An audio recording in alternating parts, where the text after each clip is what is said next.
Remarkable people overcoming remarkable challenges with resilience, dedication, community, and grit. Listen as they share their stories of overcoming adversity. Open your eyes to what is genuinely possible for all of us.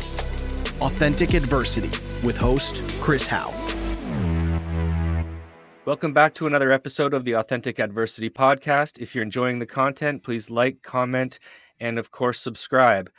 Today, I'm sitting down with a friend of mine from Australia. He's got a wonderful story of recovery, adversity, and redemption, and he's now a council election candidate. And his life story is absolutely phenomenal. So I'm really excited to get chatting with him. This is Shane Cuthbert. Welcome, man. Hey, man. Thanks for having me. Truth being told, to anyone listening or viewing, we've done this before once. The video didn't come out so great, so Shane's been kind enough to agree to record again with me, which is, he's a busy guy, so this is something I'm super grateful for. His story is honestly, from what we talked about last time and what I know about you and have learned about you just through following your journey and being connected via social media and, common friends that we have and everything like that. Like I'm always inspired by everything that you're doing. And I think your story is fantastic. A lot of people I think can relate to it. And it's a story that there's something for everybody in it. And I think that it's a wonderful testament to the power of recovery, and it'll definitely it's a message of hope to anybody who is listening. I think you summed that up really well, man. It's I've like a lot of people, like I've been through a lot, and life is ups and downs. Mm-hmm. Life can just throw things at you. Yeah, for sure. That's the way it goes, and that's sort of the beauty of recovery is that life will throw speed bumps, curveballs, whatever you want to call it, at us. But in recovery, we're equipped with the knowledge and the wherewithal to navigate those speed bumps and those blockages in the road and whatever comes our way without having to reach for a drink or a drug or escape whatever pain or avoid whatever sort of thing is uncomfortable at the moment, right? So, and that's why I love talking to people in recovery, because we've all got different stories, but we share the same story in the way of like emotions. All of the emotions we've gone through are the same, and if we're living a life of meaning and purpose in recovery, then I think we're all living by similar, if not the same, principles. Would you agree? Yeah, for sure. Yeah, man, for sure. So let's just get into it. Like, the way I usually like to start things off is like, where you're from, how you grew up, what it was like for you, and then kind of what brought you along your journey, and then what happened to change things around, and then what things are like today. Yeah, awesome. Man, I had an interesting childhood. I really was raised by a single mum. Mm-hmm. I was bullied at school quite severely. I actually ended up spending a lot of time in hospital when I was about 9 years old. A bully had picked me up, threw me to the ground, and I fractured my arm. The bone come out and everything, and I'd passed out from blood loss. So Wow. I was only a kid, so I didn't have much, but that was a big thing for me, waking up in the hospital. I had a whole bunch of surgeries. I was introduced to morphine, so young, early age.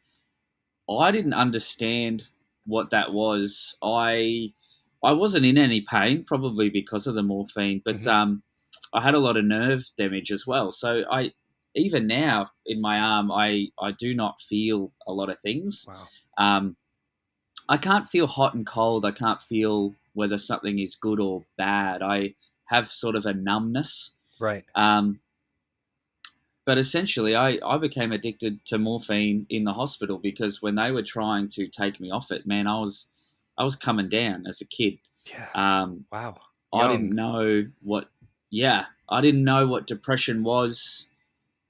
I didn't know, what suicide or suicidal thoughts were. But I really did not want to live anymore. Mm-hmm. When I was awake, I was just vomiting. I was in pain, like in my stomach, and I just wanted to be asleep. Yeah. I didn't want to be awake, and man, I went through that for a couple of weeks, and that was nasty. For Uh, sure. Yeah. my dad was in prison at the time for drink driving. He had a bad history with substance abuse himself, particularly drinking, but it got to the point where he was in prison for it. So Mm-hmm. he wasn't really around. Didn't really rebuild that relationship with him till I was, in my teens. Okay. But man, in a nutshell, I was getting bullied. I went through this experience where, I mean, really, I could have died. I could have lost my arm as well. For The sure. doctors told me. So that was a lot for me to take in. Um, I'd already had a few issues just, growing up with a single parent, not having a dad, feeling like, I'm worthless or I did something wrong, Mm-hmm. for my parents to separate. Um, Interestingly enough, something that really, really affected me was when my mum decided to leave my dad. She got a house on the same street. And I was probably about 4 years old at that time. So I'd be going home looking at my house, what I knew was my home. Yeah. And I didn't understand why we weren't going home. Why were we going to this place across the street? Right. Then, because my mum was friends with the neighbours, she would get the neighbours to babysit me. So here I am going next door to my family home. Mm-hmm. I could see my dad mowing the lawn over the, Wow. the fence next door. And I'd be thinking, wait, my dad's there. That's my home. Sure. Yeah. Why can't I go home? And as a kid, man, I didn't understand any of that. And I just thought, was I in trouble? Why wasn't I allowed to go home? Like all those things that I think kids deal with Mm-hmm. when there's a separation, Yeah. or they're raised by a single parent. And, I blamed myself. Mm-hmm. Even though as an adult, I know it had nothing to do with me. It wasn't my fault. They weren't compatible for each other. Yeah. Definitely. I mean, but we don't know that as children, and uh, I think when we're young too, we are quite self-centered, and we don't know because we haven't been exposed to the world and we don't understand these things. So of course we're going to think, "Eh, have I done something wrong? Am I being punished? Why is dad over here? Mom's over here? Yeah. And why?" So was the relationship with your parents still compatible, or like were you going back between the two houses, or you were strictly with your mom at this new house? Pretty much just strictly with my mum. Okay, it's really Obviously strange. that Yeah. relationship. Yeah, well, that's the thing, because I could see my dad next Hmm. door, and I would think, why are we getting babysat by the neighbours when my dad's home? That's Right. my home. Yeah. Why can't I go hang out with my dad? And that was the breakdown in the relationship with my mum and dad. And Hmm. my mum, took him to court for full custody, and he didn't take that well, and he, you know, he had some things from his own childhood, but then combined with losing his own kids and things like that, Yeah. he just hit drinking very, very hard. Yeah. Um, so I was dealing with all of that, had all of that baggage, still just a young kid, Hmm. being bullied at school, not fitting in. Just went through this. That was a traumatic experience for me. What happened in the playground and going to hospital and navigating the depression, and I didn't know what it was, and I Hmm. didn't know how to tell. Really didn't know how to articulate to my mum, "Hey, I'm depressed." Sure. Yeah. I mean, I probably imagined myself saying, "Mum, I don't want to be awake anymore." Hmm. I just want to sleep. If I'm awake, I'm vomiting. I'm in pain because they Yeah. were weaning me off the Yeah. morphine. Um, I'd been getting molested by my older cousins as well. Yeah.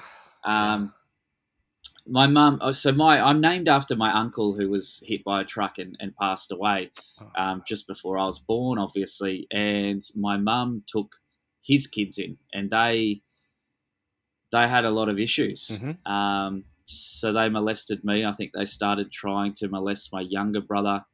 Um, my mum didn't know until recently. I mean, I didn't tell anybody about this until recently, in the last sort of 2 years. Okay. Well, that's how it goes, right? Um, Like I yeah, had a very similar situation happen to me with a female caregiver, and they tell you yeah, that they tell you this is our secret.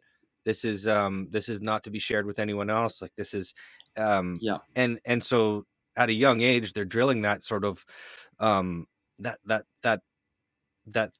hold everything in, don't share your feelings, yeah, anything that you feel has to be kept secret. And like how unhealthy for, I mean, with everything going on in your childhood and now, something like this, and not being able to have that outlet or the ability to share it with another human being and say, I need help and this isn't right and I don't feel good about this.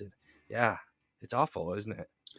man, it's particularly hard for kids, I think, because they just don't know how to articulate it. You don't know Sure. how to explain it. I mean, I don't remember feeling like I was scared that I was going to get in trouble, but I knew that it was wrong. Hmm. But in saying that, I really don't know. I mean, I guess I was groomed because I looking back, I think I knew it was wrong. Hmm. So why didn't I tell my parents about it? And it's just that I think it's just a lot for a kid to understand. Like, you know that it's wrong, but yeah, you think, I don't know, you're just groomed, really, is the word for it. Is I think you're right. And well, this is my experience is that, I knew that it was wrong, but I didn't know what exactly about it was wrong because I didn't Yeah, understand what sex was. I didn't really understand what that sort of relationship meant. So yeah, I could feel that it was wrong, but I didn't know how to articulate like, yes, this has happened to me. Um like I don't know how to say it's wrong, or I don't know what is wrong about yeah, it to properly put it into words, but your body knows it's yeah. wrong. And I think that's we get a lot of people that are, in their 30s, 40s, some even older, Mhm. by the time they start to talk about it. Because Right. I think when you become an adult and you start sort of dissecting it, and then you're like, hey, that was actually wrong and it had this effect on me. And we're able then to articulate it, speak about it, understand it more. I Mhm. think we spend 10, 20, 30 years trying to understand it ourselves Yeah, just so we can get to that point where we go, okay, now we can lay it out for everybody else. for sure. And Um, I think that's exactly right. And and we spend all that time also trying to escape it or trying to yeah, either stuff it down, hide it away somewhere because it's a piece of shame from our past that like I know for myself when I was doing my in recovery, I'm doing my inventories and that sort of thing. I brought everything but everything I brought up was important, but that was the most important thing and I didn't bring it up until I was probably 6 years into recovery until I actually said, "Listen, I got to yeah, do another inventory. There's something else that I've been keeping to myself." And it's not an easy thing, yeah, especially for men to talk about, but it's interesting when you start having conversations in the recovery world, how many of us have this experience. It's very yeah, common, and it's yes, really it's the only place where I've felt comfort and ease with sharing that, and being able to just share openly and honestly and have somebody say, wow, that happened to me too. Or, listen to this is a very yeah, similar thing that's happened to me. And um, I see it more and more with men opening up about it. And you're right, we don't talk about it until we're into, 30s and sometimes 40s, and older yeah, even, right? Because, it's been it's been told to us for so many years that that is like a shameful thing, that you're weak if that has happened to you. And, yeah, all these false narratives that are built around those types of things. And the reality is we had no choice in the matter. we had no control Yeah. over it. We were Yeah. children, and children are just simply not supposed to be in that position ever. Um, really Yeah. unfortunate, but yeah, it's great that we can have this conversation now, though, without any judgment or Yes. fear of judgment, right? Yeah. Hmm. Yeah. Yeah. And I think that's the thing for people too. Like, I mean, I know in my early 20s, like I sort of blocked all of that out. That's when I was hitting the drugs and drinking a lot, Sure. almost to the point where you almost forget about it. Like it's always there. But then, people they get, they have kids, they meet partners and they build a life. And Hmm. then they get to that point where they think it's almost like then they're in fear that coming out with that is some deep, dark, shameful secret that's going to affect their marriage or Yeah. what are my kids going to think about me or which is really just the fear. I don't think is I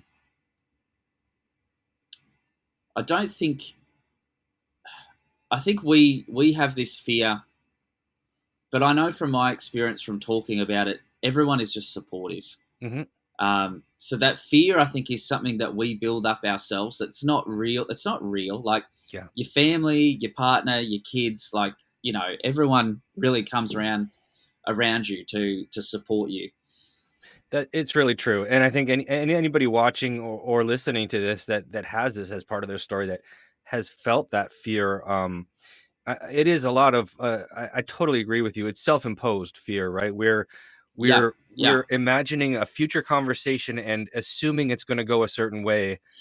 But yeah, when we put ourselves in that, if somebody ever brought that to me, I would never shame them for that. I would never do anything but yeah, feel empathy and compassion for somebody who's gone through something like that.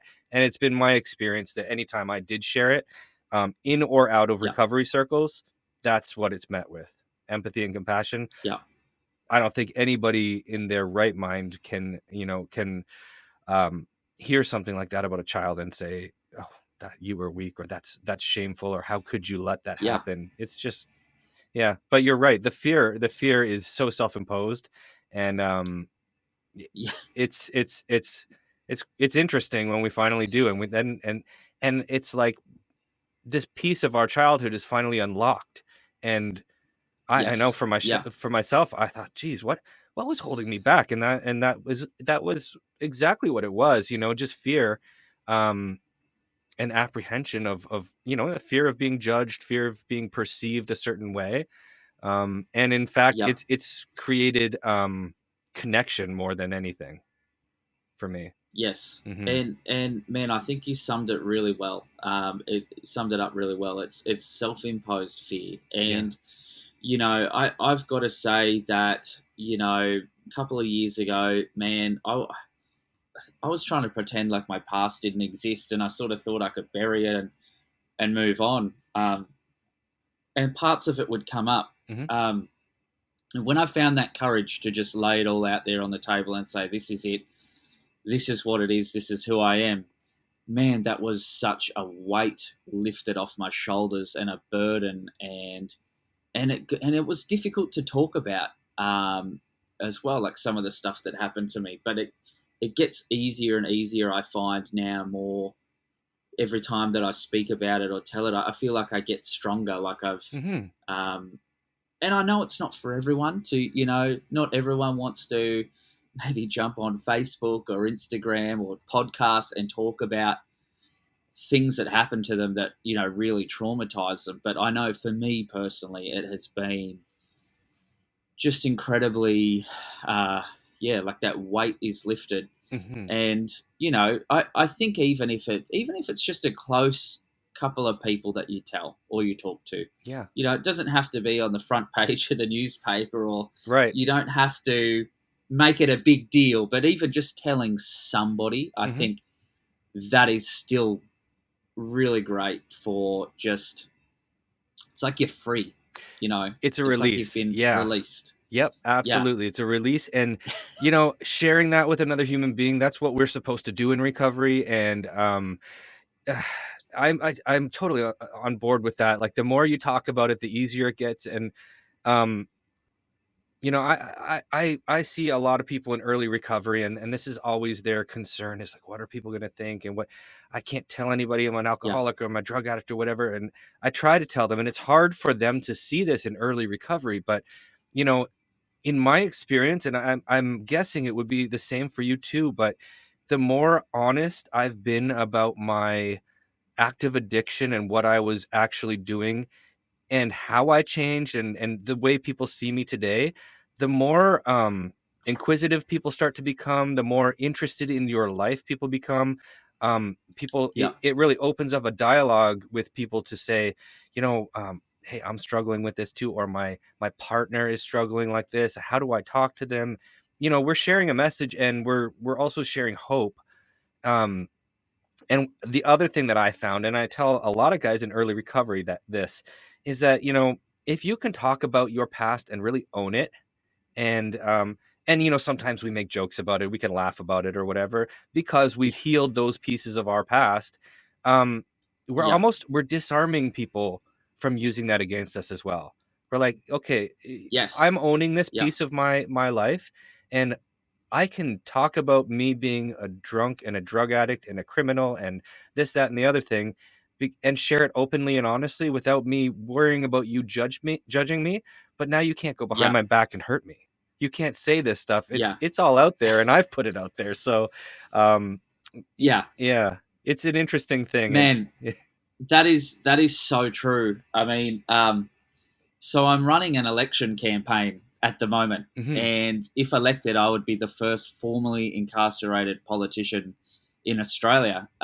So it's a big thing, and I've yeah, had a lot of media, come out, some positive, some negative, yep, and I've just had to be okay with that and hmm, sit with that and go, well, that's just the path that I've chosen. But so it comes up where I know that because I've put that out there, hmm, and I've just started calling myself, former criminal, changes life, running for council, and just owning it. yeah, And, that has been incredible for me as well, you know, because obviously going into that, like, again, I had a lot of fear. I thought, geez, like, what are people going to think? Like, obviously, this stuff's going to come up, yeah, the media's going to dig and into my past and make me look bad. And, what I've done by just owning it right, is now, I've got people from all over Australia and internationally, like yourself, just following my journey. And they're like, well, actually, he's actually doing good. Like he's sharing it. He's open about it. hmm, And he's just saying, this is who it is. And it's sort of become quite inspirational to a lot of people. I get a lot of messages daily now of people that aren't even in my area and can't vote for me, but they're there wherever they are, sort of rooting for me. for sure. I imagine Um, so. Yeah, yeah, and it's just because I've just owned it and thought, well, instead of letting somebody else tell my story and control the narrative and paint me in a negative light, is I can say, well, look, I can do that myself, yep, but I can put a positive spin on it. mm, Everyone has a past, everyone's had some struggles. And I think for those that are still struggling and hmm, facing hurdles, barriers, addictions, they need to see those stories of redemption and change and know that hmm. it's possible. 100%. I love that, and I think, you know, I think what you're doing is absolutely amazing, and I think it would be like, what a how cool is that to be like the first formerly incarcerated person like that. I mean, that's fantastic, but that really, that could be the jump off point, like the to get the ball rolling where people start to say, Yeah, wow, rehabilitation is possible.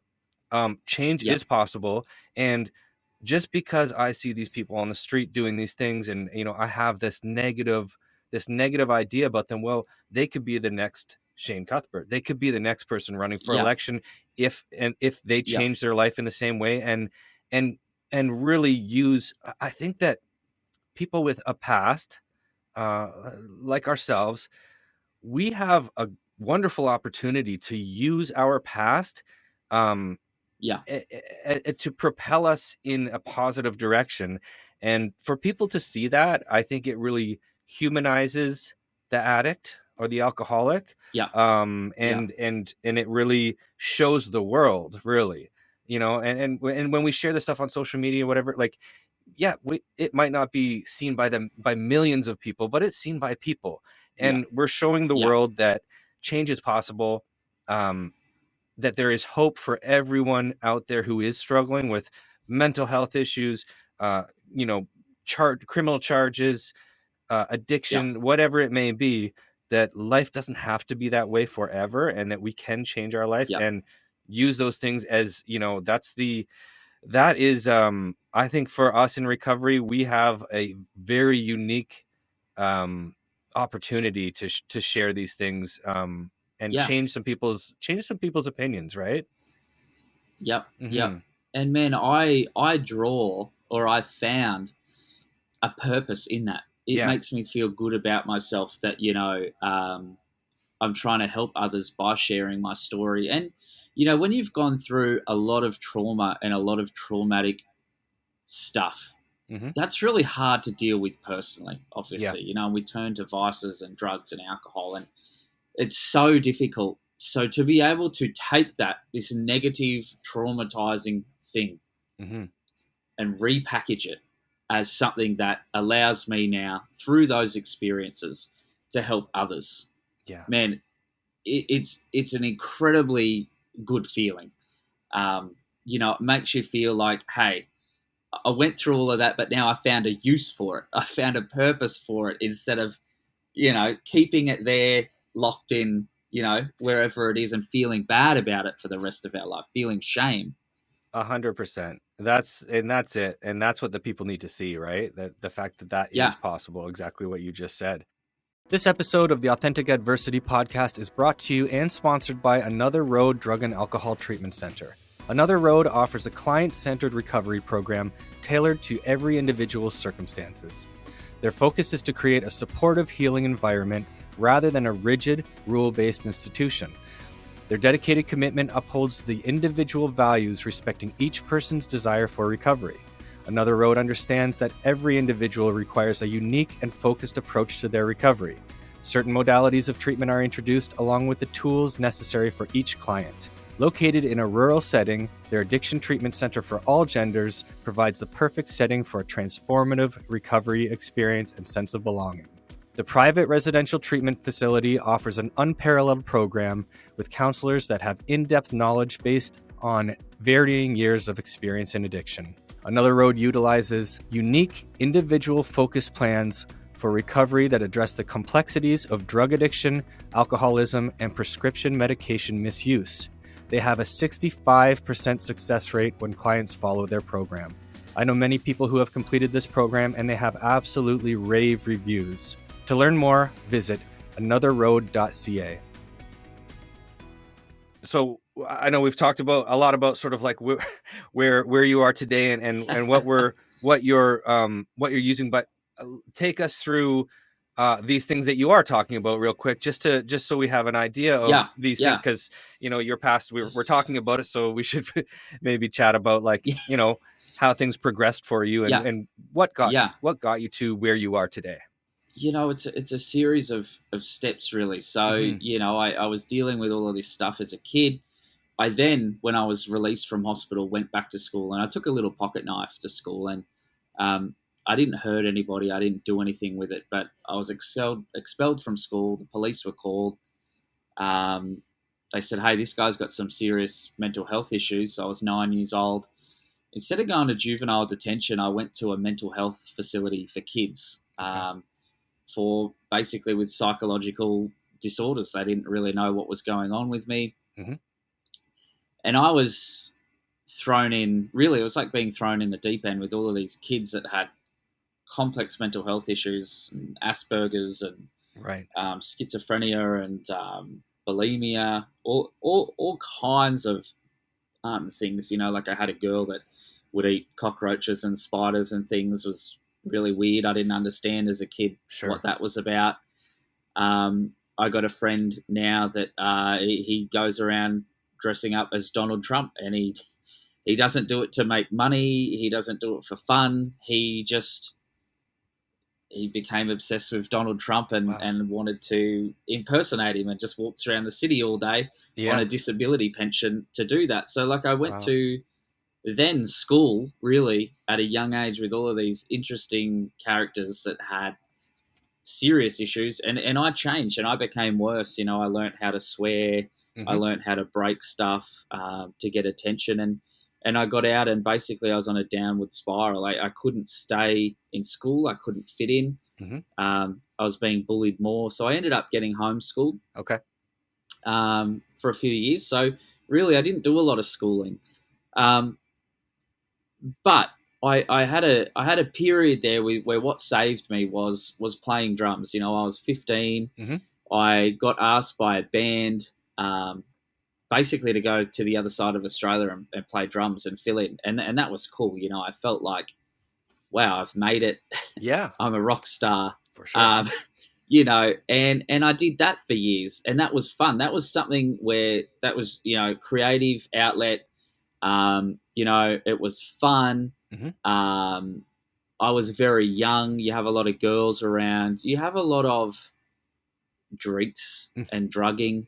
You know, and you get into that. I actually, oh man, I got into cough medicine. Oh, really? Cough syrup. Yeah. And I was doing some dumb stuff on that. Like it was a bit sort of hallucinogenic, a bit euphoric.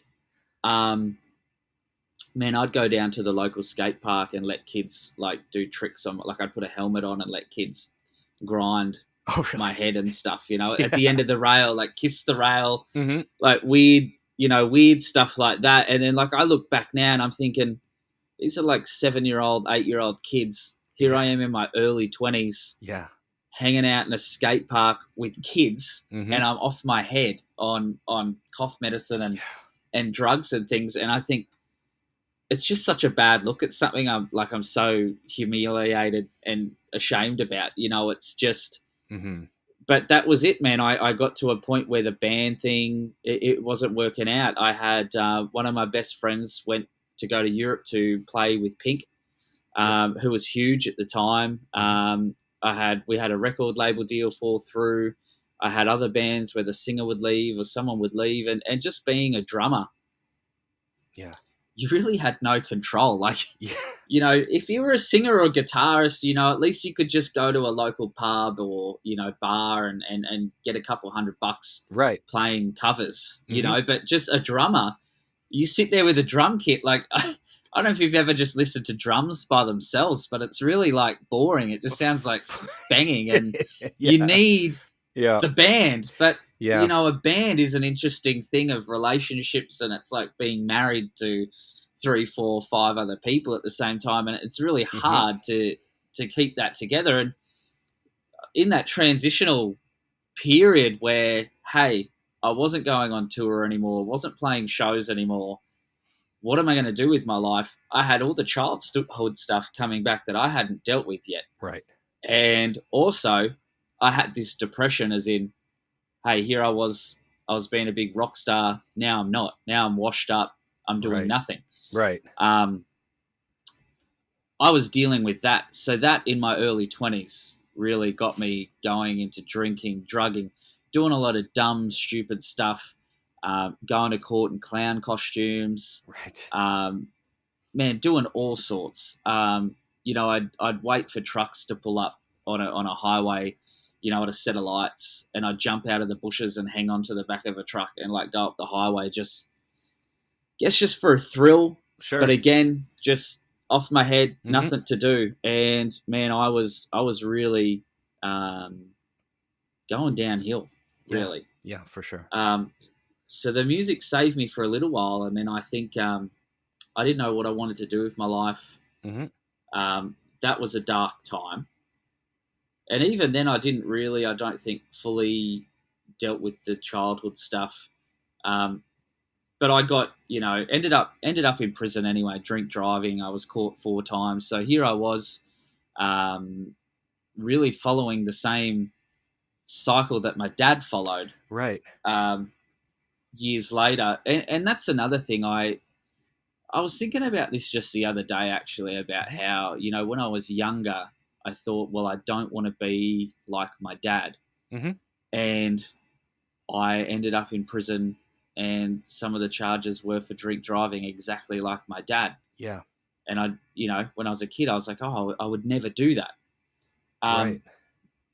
So that's just interesting. That's just something that's sitting with me recently.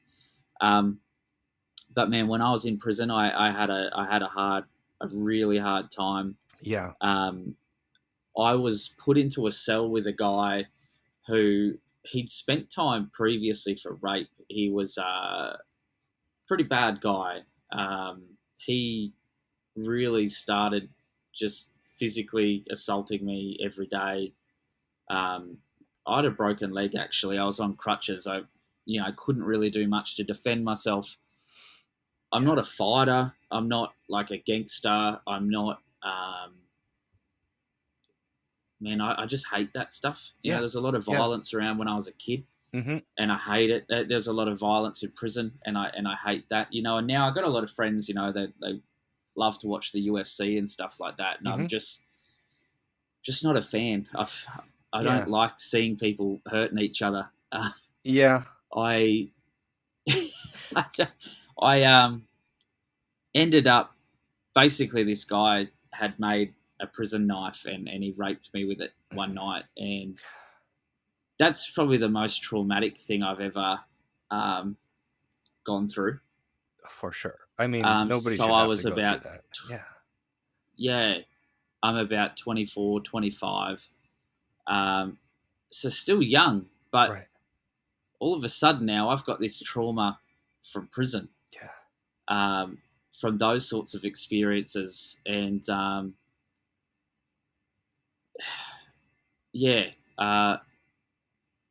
it's something I still struggle with when I think about it. Obviously, very.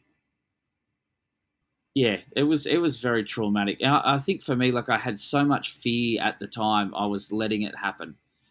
People ask me a lot, why didn't you tell the guards and things like that? And eventually the guards actually found out. And every week you get an allowance to, buy chocolate bars or soap or things like that. And this guy was just taking that every week, taking my allowance and buying what he wanted. And there was this one day where he was meant to get all this, bag of goodies. And the guards actually called me up and they said, hey, you've got to go to hospital. We've got to get an x-ray on your broken leg.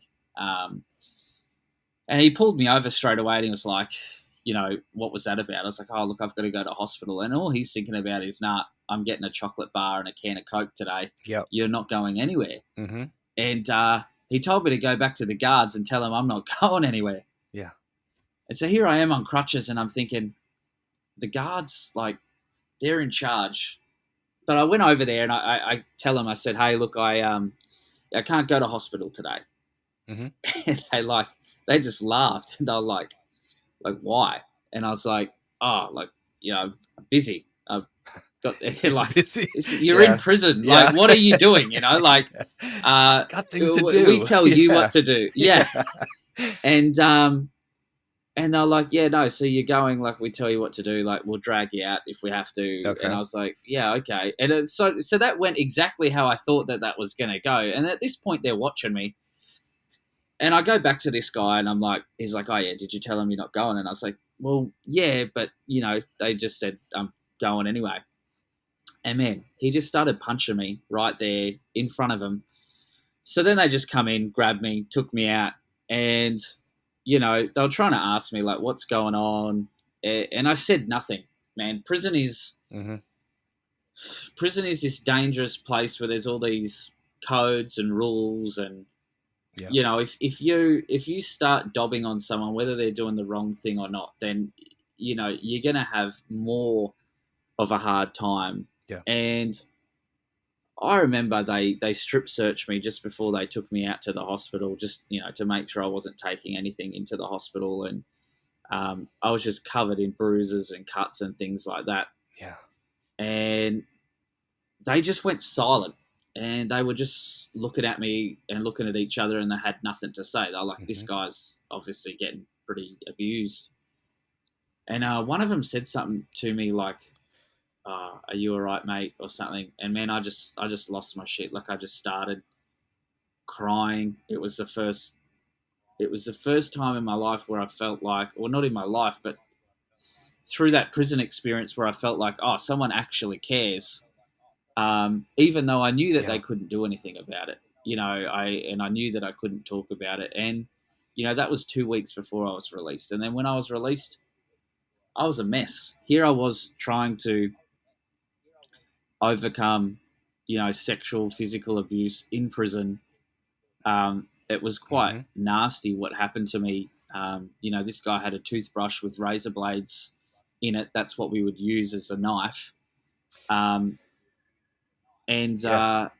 Dealing with that and then unpacking childhood, all of that, I was a mess, really. Is the only way to... Oh, yeah, of course. Anyone would The only be. way to describe it, man. Yeah. I know I said this the last time, too. We chatted, of course, I'm nobody should have to go through that, and I'm truly sorry that you did have to endure such an awful experience and a painful experience where you just had no escape. Like, but having that moment, I mean, having that moment where you were able to like break down, and you couldn't talk about it, but you had that release in prison. Was that like a moment for you that you were able to finally sort of like let go of something instead of having to just fucking suck it up and take it and not, you know what I mean? Just be like, fuck it, this is just the way it is. And you were finally able to show that emotion outwardly. Yeah, man, it was, thinking back, it was like a release. It was like, it was like my breaking point as well, because man, you keep a brave face. Everybody in prison, they act tough. Yeah. There's a lot of tough guys in there, but they act tougher, and you can't show that, because it's just any weakness. And I already felt weak. Yeah. It was the point. It was the breaking point. It was the like, I can't do this anymore. But it was also like a release at the same time. Like it was a relief. It was a relief to have, and this is what broke me. It was a relief to have somebody recognize that what was happening, know what was happening, and acknowledge that was not great. That was not a good thing, and just make that comment to me. And I think that's just what got to me, because it was just a moment of, I guess, kindness in a very hostile environment. Yeah, definitely. I can imagine that's that just that little piece of compassion and empathy for you, even though, like you said, there's nothing they can do. But it's like, fuck, it's like, dude, we get it, like, man, because that's a shit feeling when you feel stuck. And I felt similarly to that in other points of my life, but prison is the worst, because prison is literally, you've got nowhere to go. Right. You can't, like, I was in a cell with this guy. I couldn't get out. Yeah. He was bashing me up every night. If I fell asleep, he'd bash me up. If I started sleeping facing the wall just because I knew my face was protected, and he's coming at me from behind. And then that's when he did that to me, that night. And also, it was a couple of days before or after, like, my birthday. Like, I was in a cell with this guy for my birthday. I think I turned 25 in there, and I'm thinking, fuck, I'm 25 years old. I'm getting abused and, sexually assaulted with a knife in it, and it's my birthday, and I'm in a prison. And I was like, man, that was as rock bottom as that was rock bottom for me. I've had a few run-ins with rock bottom throughout my life. What am I doing? How did I get here? but that was, that was it for me. Looking back on my life, that was just the most traumatic um, time and place for me, and I'm so glad that I got out of that. But even when I was released, although things were sort of looking up because I wasn't stuck in a cell with that guy anymore. Yeah. I didn't want to leave the house. Mhm. I didn't. I this sounds really crazy as well, but I didn't want to be me. Like it Mhm. was almost like I just wanted to pretend I was somebody else and I had this new life, and I grew a beard and I grew long hair and I dyed my hair, and I was just like, Yeah. I'm a new person. I still had all of that trauma, and it was so fresh Right. at that point. I'm a couple of months out, but even then, I couldn't leave the house. I wouldn't leave my room. I was locking myself. I was in a share house, actually, Okay. and I was locking myself in the room, reading a lot, studying. I didn't want to go out and engage with anybody else. Mhm. I was almost imprisoning myself at that point. Yeah, it sounds You like know, it. This episode is sponsored by Carousel Tattoo and Barbershop. Custom tattoos and traditional barbering exceptionally tailored for each individual. Located in the historic lakeside community of Port Dalhousie, Ontario, Carousel Tattoo and Barbershop creates from their passion and dedication to the craft, combining traditional standards of uncompromising quality and exceptional service with modern craftsmanship to create a one-of-a-kind tattoo experience and head-turning cuts. Their aim is to continuously improve their skill set and give back to their trade and local community in a positive and impactful way. Visit Carousel Tattoo and Barbershop in Port Dalhousie, Ontario. I wonder if part of you was thinking, because of the shame and the there's probably a lot of guilt and remorse associated with that, what had happened to you.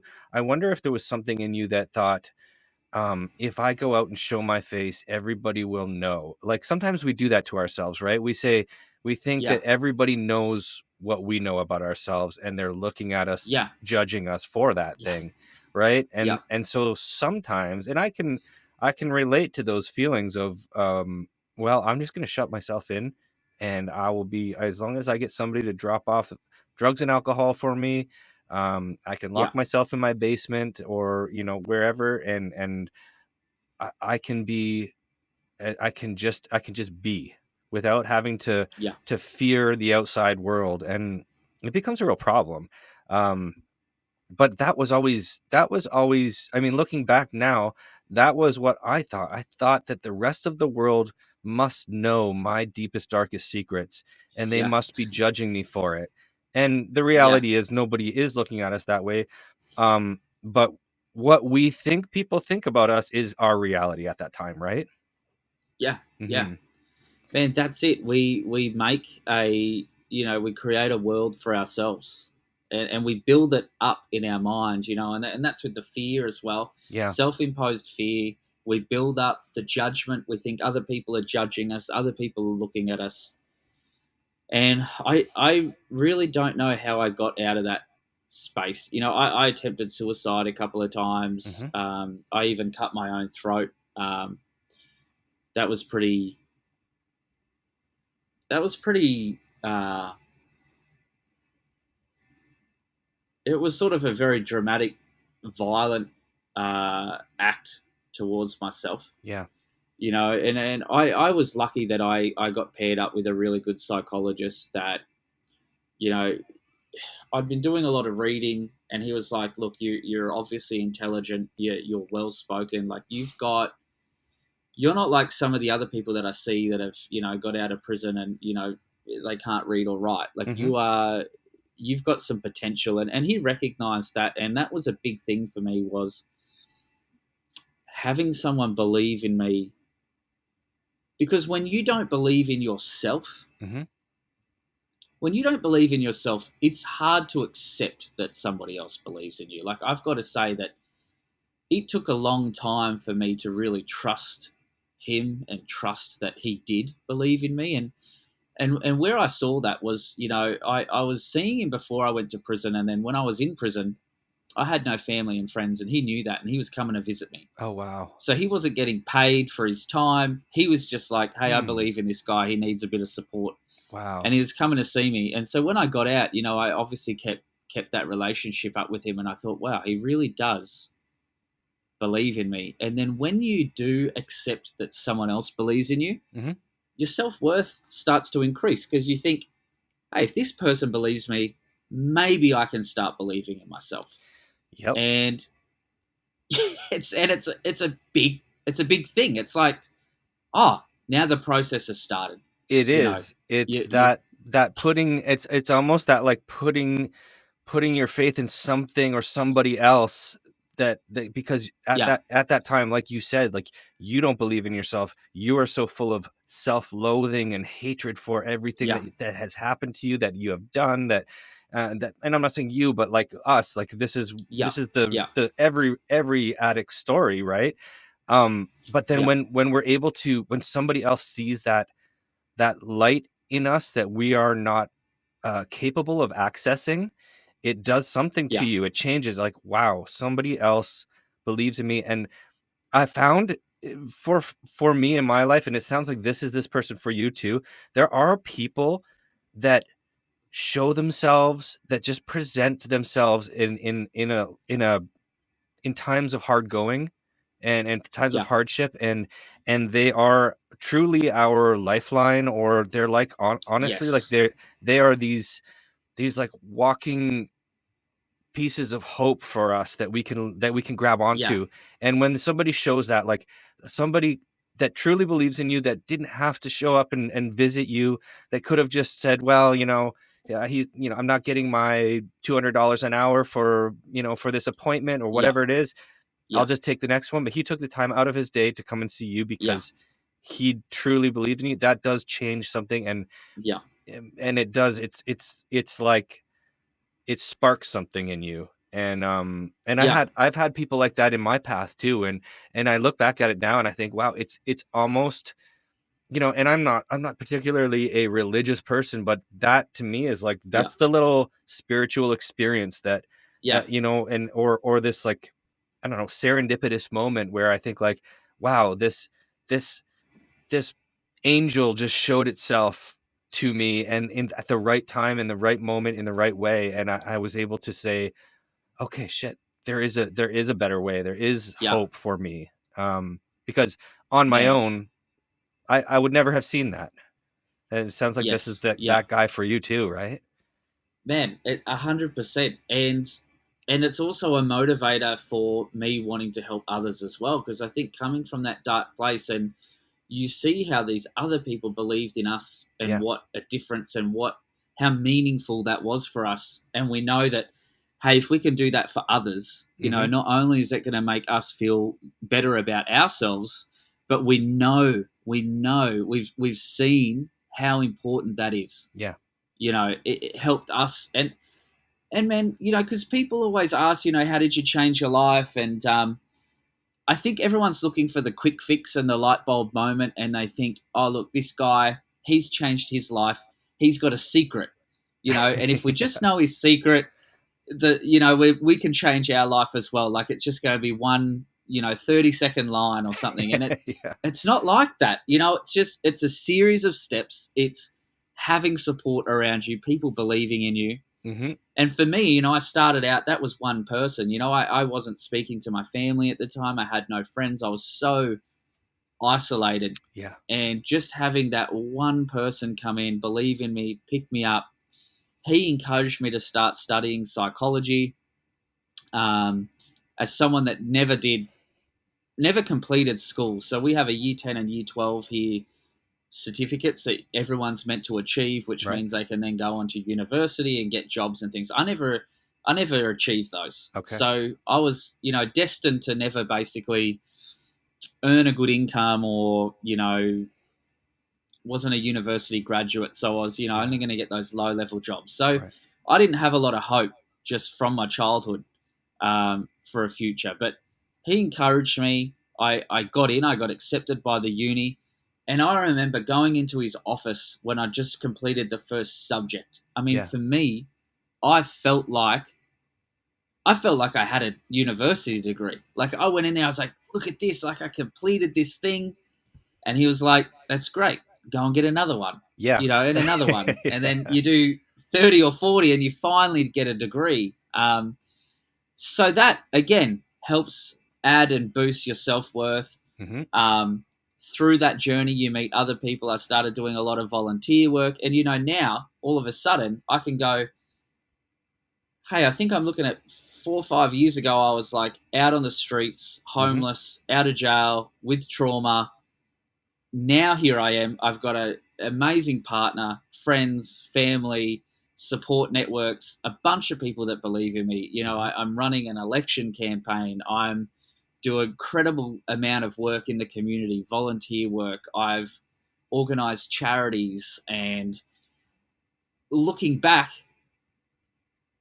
you can't put that 5 years into unfortunately, you can't package that 5 years and all the lessons I've learned Yeah. into a thing. It's not like a pill that I can give you that you can swallow and life will be great. It's a series of steps along the way. Yeah. Yeah. And I wish, I oftentimes say, I wish that I had a magic wand and I could wave it and solve everyone's problems with addiction or Yeah. mental health. Like, I mean, and I wish that there was I wish that there was a catchphrase that you could say that everyone would go, oh, I get it. But there's just Yes. not. And like you said, it's small incremental steps. And it's, I think it has a lot to do with our willingness to grab onto those pieces of hope that are offered to us along the way and wholeheartedly throw ourselves into a life of meaning and purpose. And that doesn't necessarily just mean in recovery. That means, taking care of our mental health, our physical health, our emotional health, and our spirituality, right? Like our spiritual health, whatever you want to call it. Doesn't need to mean a religion or anything like that, but for me, like meditation and mindfulness is a big part of my day. Breath work has become something for me, but all that, I look at that as the spiritual component of my recovery. But had I not been willing to grab onto those little pieces or those little the breadcrumbs that were being left along the path for me, I wouldn't have got to experience that stuff, and I wouldn't be where I am today, and I wouldn't be continuing to go in the direction I am going. And I don't know what comes next for me. We don't know what comes next for either of us, right? But what we know that if we keep following, if we keep picking up those breadcrumbs and we keep paying attention to those people in our lives and the opportunities that present themselves, and not fearing anything, just moving through life with on our intuition and our and also our life experience that we've learned from, right? Like we have a lot of experience as people in recovery, and people who have lived a life in active addiction. We have a lot of experience to draw on. So I think that gives us a leg up from, a lot of people. But it does. Yeah. I think, man, I'm a fan of that. The quote, what doesn't kill you makes you stronger. I mean, every hurdle, every obstacle that you overcome, you take something from it and you learn something from it. Like I know now, like I have hurdles and obstacles still, and I'm really good at just overcoming them now because I've had practice at doing it. Yeah. Yeah. I've done it so many times before, and I know I've got a good mindset and I approach things differently. Well, and you know what else you have? Man, I think I'm sorry to interrupt you, Shane, but you also have community, right? Community is that's the piece that I was missing for a long time too. And so now when life does throw those hurdles your way, you have people to depend on. You have people that you can trust and people that you can lean on for support in those times of tough going. So that, I think that is the essential ingredient in anyone's effective recovery. But I'm sorry to jump in. I cut you off there, but man, it's certainly it certainly helps. I mean, like doing things on your own, it's hard. Mm-hmm. Most things in life are accomplished because of teams. Like when a house is built, there's a bunch of people that get in there and build it. Right. Whether it's government, whether it's a sporting team, like most things are achieved. Mm-hmm. It's a team effort. And even when I actually watched last night, I watched that movie Naiad about the swimmer that she was in her 60s when she swam from Cuba to Florida, and she did that, and everyone thought so. She swam by herself basically, and she said, "Look, I wasn't on my own. I had a fantastic team around me. Like I had guys trying to make sure no sharks got around me. Yeah. I had guys that were in the boat alongside me. I had people that were feeding me. I had, a team behind me. So I think that is really important. Yeah. Mm-hmm. Well, yeah, for sure. The people that make it possible for us, and I see that in all aspects of life, whether it's sports, work, relationships, any of that stuff, friendships, all that stuff. You need the community around you, because sure, we can do something on our own, but really, how fulfilling is it if we don't share that with somebody else? And also, Yeah. why not share the experience and share the, I look at it like this, like, so I'm a guy, I'll fight Muay Thai and boxing and that sort of thing. um I have a team around me that helps me get to the point where I can say, yes, I'm ready to have that fight now. And then when I Yeah. walk into the ring, I walk in alone, but my coaches are in my corner. The teammates that have helped me practice up until that point are in the stands cheering for me. So I've got the Yeah. community around me. Even though I'm doing the thing by myself, I feel that, I've got that Yeah. community. They're in there with me, kind of in spirit, right? Yeah. Like they are there with me. Yeah. And Yeah. that's sort of the same. I think that's the way life is, right? Like you even the things that you're doing alone, or you see it looks like you're doing it alone, you're really not. Yeah. You've got your team, you've got your people, you've got your community.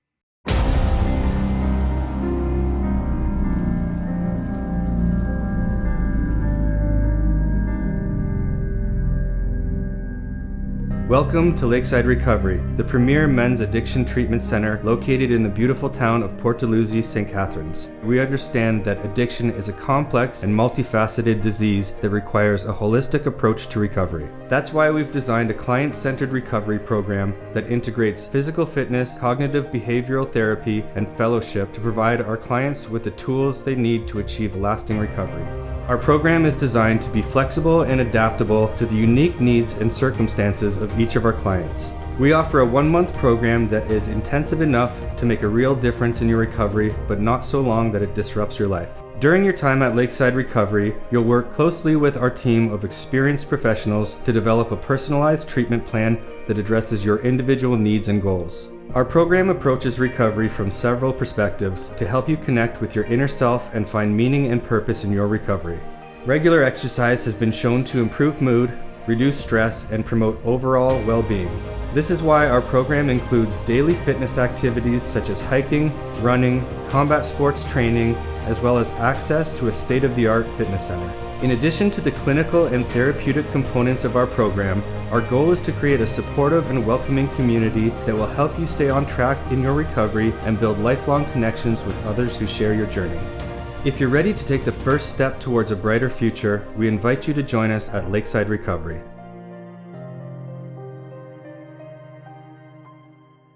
Talk to me a little bit about, what when you're running for election right now. Yeah. What does that look like for you? So like, we talked a little bit about like how you're sharing openly and honestly with the media and that sort of Yeah. thing, but Yeah. what are some uh, points that you're trying to bring forward, or some, you know what I mean? Like what's your mission basically in this? Man, you know what? I think what I'm doing is I'm really pulling off something that it's much greater than myself. Mm-hmm. I'm not the typical politician. I'm not the kid that had the silver spoon that went to a prestigious school or had all of that support and naturally just ended up in politics. I was actually trying to set up a 24-hour youth center for kids like me, Okay. kids that, were abused, kids that had been taken away from their parents, kids that are getting into trouble in and out of juvenile detention. We got a big youth crime issue here where I live in Cairns. Mm-hmm. And I thought, hey, I know these kids. I was one of these kids. Right. I want to get in there and help these kids. And that was recognised by one of the other counsellors who's in government now. And he said, hey, have you ever thought about running for council or politics? And I just laughed, man. I didn't think he was being serious. I thought, I've got a criminal history. Yeah. I've got tattoos. Mm-hmm. Turns out there's no law against having a criminal history and running. Really? and or having tattoos. So Yeah. again, it was things that were in my own mind. I had this preconception about myself that I wasn't worthy or that I couldn't do that thing. Mm-hmm. And he just planted a seed. Another person that believed in me. Another Yeah. person that said, I think you could do it. And, fast forward a couple of years and here I am now, like actively I've thrown my hat in the ring and I'm getting a lot of support, a lot of traction. And, I get a few people that are just like, no, you're a criminal. I'm not going to vote for you. Mm-hmm. I get that. I'm always going to have those people. But, man, there is a lot of people that are every day there's more people joining my corner. Like, hey, I heard your story. I think that's great. I think that's what the kids need. I think that's what we need is somebody that has that experience in this space. Like if you've done it, maybe you can help other people do it. So it's a thing because where I'm running, like it's a small area, it's a small division, it's not like I'm not trying to be the president of the country or the world or anything. It's just a small little place. And when I started out, I didn't think that it meant so much to others.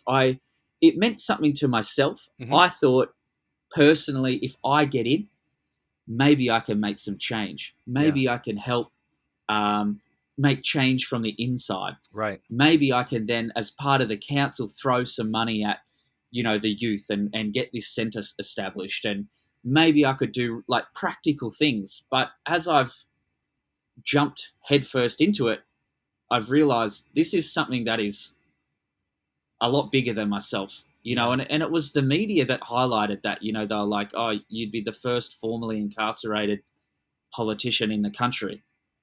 And I was like, oh, but I'm just running for a little local council, I don't know what you guys would call it over there, like a county or a town, we have small like, town sort of thing. Municipal. Yeah. So it's like that. So to me, I don't think it's a huge deal. But, the national media here and even internationally, they've written stories about it because they're like, hey, that's a big deal. Mm-hmm. And then I all of a sudden sort of felt like I had this weight on my shoulders again. Like, wow, everyone's looking at me. I'm trying to open the door for others. And what does that mean? If I get in, that means I hold the door open and then the next person that had, struggled with addictions or abuse, trauma, prison, any of that stuff can also change their life and, if they want to, get involved in politics as well. And I'm not in it because I want to get paid. I'm not in it because I think it looks good on my resume. I'm really in it because I come from that community space where I'm actually trying to make change. And I think, I think even we're seeing that in the States now a lot as well. I think the world is changing. Social media helps. Mm-hmm. We're getting, there's a documentary that I watched a couple of years ago. It's Alexandra Cortez in the States. And she was running against some guy in New York that had been there for 20, 30 years, had money, was wealthy, was friends with the presidents. And she was just like, cleaning dishes in a kitchen, somewhere in the Bronx. Yeah. And she just got out knocking on doors, built this grassroots campaign around her, and now she's like, I think it's a senator in the United States or congresswoman or something. And like she's making laws and she's challenging people, and she's somebody that like she's come from where the people are, connects with them, engages with them, and now she's trying to make change. And I think people are getting behind that. I think people are like, hey, that's what we need. For so sure. fingers crossed that I can pull pull it off. And yeah, and I said, I tell people all the time, I said, like, I'm just excited to hold the door open Yeah. for the next person that's going to come and hopefully do better than me. Well, for sure. I mean, and what a cool responsibility to have, and I want to say this. I believe in you, and I bet, I would bet that because you are like the people's person. You know what I mean? People can Yeah, relate to you, people can relate to your story, but they can also, it's not, you're not, like you said, coming from this, like, sort of like born with a silver spoon, and yeah, not the typical politician. I think that's great. And just like you said, I mean, people are looking at the people that should be in power are, I think we need to look at, like, who do we see ourselves in? Not, you know what I mean? Like, and yeah, and and you have that, right? Like, yes, you have a story, yeah, you have relatability. And I yeah, think that that's fantastic. And I think, just super excited to continue to watch your journey that way. And I'll be the first to congratulate you when you are elected, man. I know you're putting in the work, and I know that you can do some real change. And I think it's amazing to have somebody like yourself, um, just to put your hat in the ring, like you said. It's a yeah, huge thing. And yeah, and I say I believe in you, and I can guarantee that you got a lot of people out there that believe in you, that you don't even know, that, you know what I mean, haven't said it to you, yeah, but they are rooting for you, right? So yeah, yeah. man, that's amazing. Well, thanks for doing this with me and spending time with me. I honestly, I could talk to you all day. Um, and I'm glad, now that we've done this twice. I'm glad that we got to do it twice, because it Yeah, gave us a chance to actually be face to face again and chat. And you know yeah, yeah, thank you for your story, thank you for your vulnerability, thank you for your honesty and openness and everything that you're doing. If people want to learn more about you or check you out on social media or whatever, how can they find you? man. I'm across most things. I'm on Instagram, Facebook. Mhm. Um, it's just my name, Okay. Shane Cuthbert. If you look that up, you'll find my website. You'll find Instagram, Facebook, probably the big ones. I'm pretty active on socials, so Hmm. yeah, Great. it's probably the best way to get in touch. And I reply to everybody Hmm. all the time. I mean, I get a lot of messages and stuff. But if there's someone out there that's in need in some way, or just wants to have a chat, definitely reach out. Amazing, man. And I'll link all those in the show notes for anybody to easily access. I think it's great that you are as busy as you are, and you're still willing to help the people out there that are still sick and suffering, and in need of somebody to believe Yeah, in them. Right? You're carrying that yeah, torch. You're that person that believes in the next person that's coming through yeah, the rooms of yeah, recovery, or maybe just recently released from prison. You can be that person to believe in the next person sick and suffering. yeah. So I think it's amazing, man. I love everything that you're doing. And again, I really look forward to continuing to communicate with you, and to be a part of your journey. And yeah, man, I'm really excited, and thank you so much for doing this. No worries, man. Thanks again. Amazing.